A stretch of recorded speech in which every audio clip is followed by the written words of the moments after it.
Holy shit, guys, it's good. It's so fucking good. Slay the Spire 2 is in early access, and I am loving it. This is just a little rambling thoughts video on what I love about the game, specifically while it's in early access, but if you need a too long didn't watch for something that's going to be like, I don't know, 5 minutes long, this is probably my pick for Game of the Year by a landslide.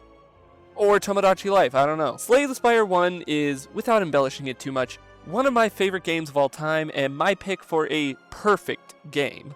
No, that does not mean it's flawless per se, but that does everything it set out to do without failure. The few flaws here are more so in hindsight after having played Slay the Spire 2, which took the already carefully crafted, nigh unbeatable gameplay design of the first game and just did it better? Like, it's hard to put into words, and I feel like a madman having to explain it, because of course the sequel should strive to be better than the first. Like, that should just be a common thing with video games. But how often in gaming does that actually happen? Not just gaming, how often does that happen at all? Where a sequel is just better than the first? It doesn't happen all that often. So, what does Spire 2 do better than the first? Well, first off, the Watcher's gone, and in her place are two far more interesting characters. Look, I'm sorry Watcher fans, all three of you, but she was easily the weakest of the four playable characters from the original game, and she was just never that fun to play, and I will always stand by being a hater of hers. I wouldn't be upset if she was brought back as like a boss, or if she was playable again with some major retooling, but if the cost of Regent and Necrobinder were for the Watcher to be pushed into a deep well, I would have happily shoved her in myself.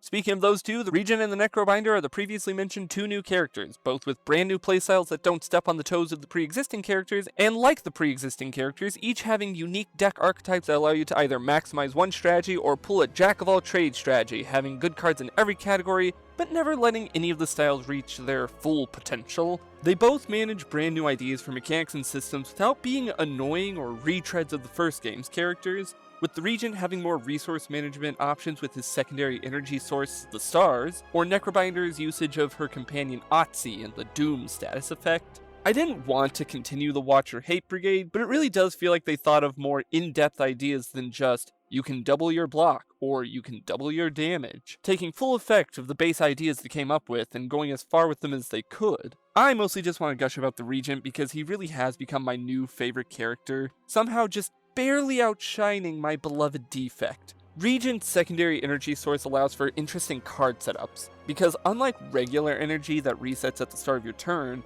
your stars persist between turns, allowing you to do bigger setups a lot easier down the line. Combined with his ability to create colorless cards that, mind you, were usually seen as rare or special in the original game due to how infrequently you'd find them outside of shops, the Regent has a lot to play with, and I've barely scratched the surface of it here. Necrobinder is also really fun to play, but she doesn't get anywhere close to the fun that I get from Regent or Defect. Next up on the docket of things Spire 2 improves, events.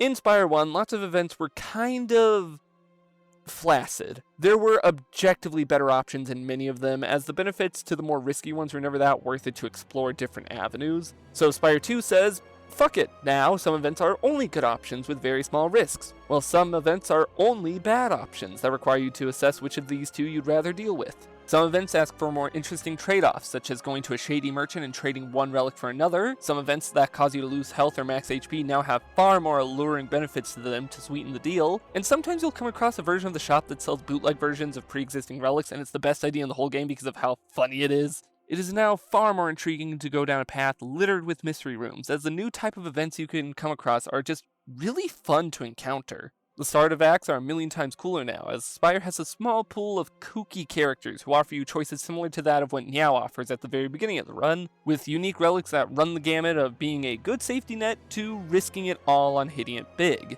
The new cards for pre-existing characters make me rock hard, changing up the familiarity of Ironclad, Silent, and Defect in ways that, on top of everything else I've said so far, are really the reasons I'm unsure of if I'll ever play much of the first Spire game again. The Ironclad has more options for exhausting cards and going full edgy mode and hurting yourself for benefits. The Silent's discard mechanic has been retooled into the Sly mechanic, making it a lot less cumbersome and annoying, and the way they buffed up Defect to have more options and power plays is a godsend. You can now go full Lightning Lord like I did in my Spire 1 video, but now with Voltaic and Thunder. Defect players eating good! And as a small bonus on top of all that rambling and ranting, You can now draw on the map screen. You don't get how much of a lifesaver this is. The amount of times I played Spire 1 and genuinely forgot which path I wanted to go on because I had to pause and get up or misclicked what I thought was the right way is embarrassing to say the least. So having a way to remind myself what my pre-planned route was is amazing. And also, it's just a way to draw on the map. It's fun to scribble on it, especially in multiplayer where everyone has a unique color. Ah, fuck, I forgot to talk about multiplayer. I haven't played it too much myself, and what little I have, I didn't record because I was more focused on having fun with friends, but it is very well designed with how it balances and accounts for 2 to 4 players.